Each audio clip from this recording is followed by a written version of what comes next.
Today, we are taking an in-depth look at one of the boxes that I bought from that $22,000 baseball card collection that you guys saw in my previous video. So we're gonna go in-depth box by box. So this video is gonna be specific to this box here today.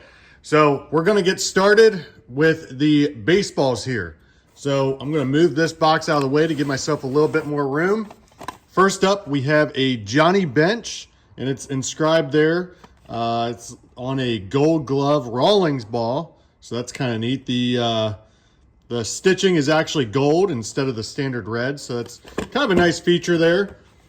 Next, we have Joe Morgan, and he's also inscribed this ball with Hall of Fame 1990 when he was inducted.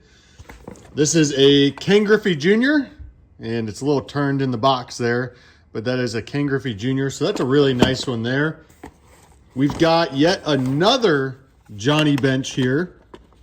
So he signed that one on the side of the ball, but it is a Rawlings ball. Not sure if that's a regulation ball or not. It looks like it might be.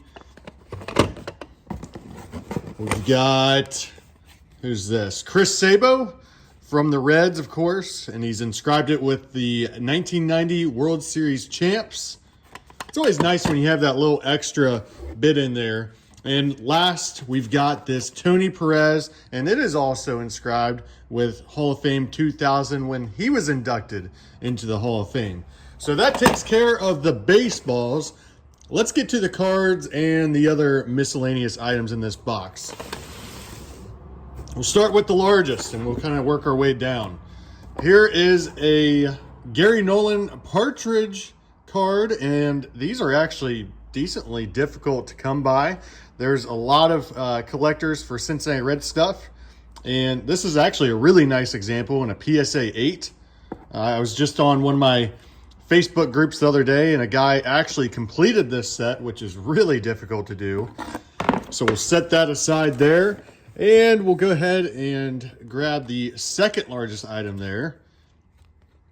And this is unique. I kind of featured this in my last video just for a quick second, but look at the graphic on this. And I'm not sure how these were introduced. I'm not sure if these were rolled up in cigarette packs or maybe cigar boxes, but that is a really cool graphic there. Nothing on the back, of course. It is just a silk type material there. But still great colors. And I mean, if you're a Purdue fan, this is a really nice piece to add to your collection. Let's grab some of the other larger pieces here, set them down. Here's another Purdue piece. And of course you can see back-to-back Purdue. So we've got another great baseball pose here, and then football in this hand. So really, really nice pieces. I'm not even sure. I think one of these actually had something on the back of them. It was this one here. So this, I did not put this sticker on here. I'm not sure when this sticker was from, but it dates it to 1909. And I guess at one point, somebody was asking $180 for that. Next, we've got a Roberto Clemente 1969 MLB post stamps. And that is uncut. Sorry for all the reflections there. Trying to give you guys the best lighting possible. And that is a Gem Mint 10. So you talk about something really difficult to do. I'm interested to see if there's any others of these in existence on PSA's website. That has got to be really difficult to achieve. And it does have a little bit of information there on the back. And then let's see, we've got a 1964 Topps Giants Frank Robinson. I did end up selling the Mickey Mantle version of this that I bought the first go around of stuff that I purchased from this gentleman. And I believe I sold that on eBay for $300. So that did pretty good. It was a little bit better than this. Of course, Mickey Mantle commands a little bit more. And it was graded a PSA 8. But this is still a really strong example in a PSA 7. All right, now we've got some loose stuff down here. This is a Deckled Edge Pete Rose. I think these were from the 60s, late 60s, I think. I could be mistaken. We've got Roberto Clemente, And this is a really, really nice Joe Morgan rookie card there. Let me bring it up closer for the camera. Look how clean that is. It's you know, a little off center, but most cards were, especially from this era. But that is a really clean example right there. I was excited to see that come out of this collection. Here's another Joe Morgan. And again, just really, really sharp. So some of these I might end up having to send in for grading, of course, to maximize my profit. There's a mini card of Hank Aaron. That's the last card in the set, number 660. I'm becoming very, very familiar with the 1975 set just because of buying this collection. We've got a Tom Seaver, Phil Niekro, 1970 tops. There's a Dave Concepcion, and make that 2. We've got 2 back-to-back, and those are in pretty good shape, especially being the 1971 tops, being that difficult of a set to get in good condition. There's a Reggie Jackson. This is another one of those key cards from the 75 set, and that's in really nice condition there. A little off center on the back. Front looks decent. Might be, you know, a tad out of square, that's all. And this is one of my personal favorites. Love the 1972 set. This is, of course, Willie Mays, and really, really sharp. It's got a couple little small dings. I'll bring it up there closer for the camera there. But overall, another clean card. And of course, we got the Robin Yount rookie card, the mini version. And Johnny Bench there in the 1972. So pretty nice vintage cards there. And we'll run through this last stack really quick. Now, these cards are all graded. So a lot of these are probably extras for a set that guy was building, if I had to guess. We've got PSA 8, and you got to keep in mind, PSA 8, you know, for vintage is really good. So PSA 8 is nothing to slouch at. There's a 9, a Carl Yastrzemski PSA 9. Doesn't get much better than that. That's a really, really nice card there. And it looks like we have some stickers here. So Colossus stickers. I did go back on the PSA website under this gentleman's profile, and it looks like at one time he had a complete set of these, and I'm not sure what happened to those over the years. That's a PSA 9. We have another one, Ted Simmons in PSA 9.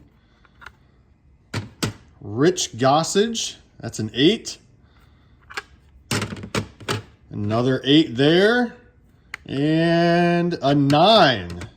So if you are looking to build out or improve your 1975 set, I may have some cards available for you. Let's see. We have a 1960 Ty Cobb. That's a 7.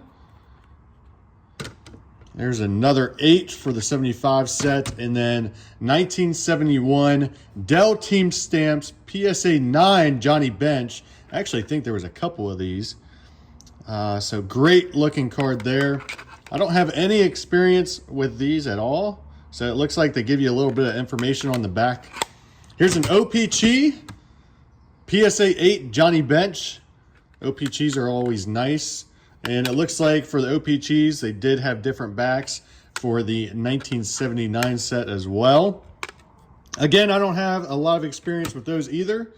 Here's a 75 SSPC, Gem Mint 10 Johnny Bench. Now, of course, these don't command as much as, you know, Topps cards and stuff like that. But, I mean, you're getting a period correct Johnny Bench in a PSA 10. It doesn't really get much better than that. And they did win the World Series from that year. And here's a PSA 9 again. So, yeah, if you are looking to improve or build out a set, I definitely have some cards that are going to be available. And you're going to want to check those out. All right, obviously I spent a lot of money making this video for you guys, so I have to do some self-advertising. This is my product, Slide Loaders, and it was intended for cards that you don't want to send out to be graded, but you still feel like they would look fantastic on display on a shelf or something like that. So all you got to do is go to our website, slideloaders.com, and you can create your custom label and print them out for free at your leisure.